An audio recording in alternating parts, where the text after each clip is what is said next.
તેનાલી રામન. મુખ્ય પુરોહિત સાથે એક ઝઘડો.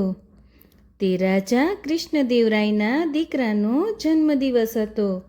તે ખૂબ ખુશ હતા, કારણ કે તે તેના દીકરાના લાંબા આયુષ્ય માટે બ્રાહ્મણોને કંઈક પણ ભેટ આપવા ઈચ્છતા હતા.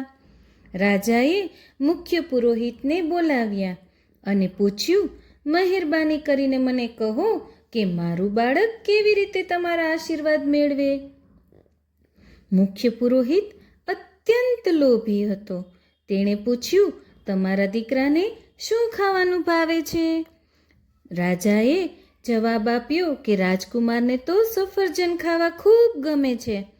બ્રાહ્મણે તક ઝડપી લીધી અને રાજાને 108 પૂર્ણ કદના સોનાના સફરજન બનાવવા માટે કહ્યું.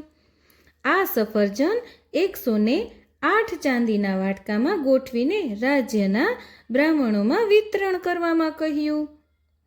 જ્યારે તેનાલીરામનને આ વાતની જાણ થઈ, ત્યારે તેમને એક ક્ષણ માટે મુખ્ય પુરોહિતના ઈરાદા પર શંકા થઈ. તેમણે પુરોહિતને એક સારો એવો પાઠ ભણાવવાનો યોજના ઘડી. એક દિવસ કૃષ્ણદેવરાયના દરબારમાં તેનાલીએ જાહેરાત કરી કે આવતીકાલે મારા દીકરાનો જન્મદિવસ છે અને જો નામદાર મારા ઘરે આવીને મારા દીકરાને આશીર્વાદ આપે તો જ હું કૃતાર્થ થઈશ. મને બધા બ્રાહ્મણોને પણ આમંત્રિત કરવાનું ગમશે, જેથી હું મારા દીકરાના લાંબા આયુષ્ય માટે કંઈક ભેટ આપી શકું. દરેકે તેનાલીનું આમંત્રણ સ્વીકારી લીધું અને બીજા દિવસે તેઓ તેમના ઘરે પહોંચ્યા.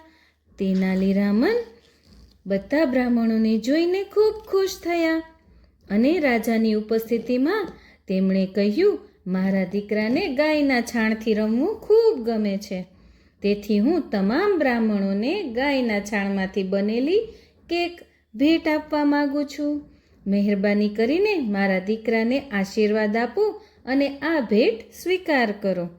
મુખ્ય પુરોહિત અને બ્રાહ્મણો સમજી ગયા કે રાજાને લૂંટિયાની બાબત અહીં નડી રહી છે. તેથી તે બધા જ એ સ્થળ છોડીને ચાલ્યા ગયા. રાજા પણ તેનાલીનો સંદેશો સમજી ગયા.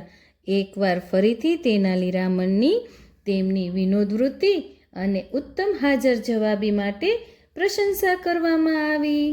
તેનાલીરામન.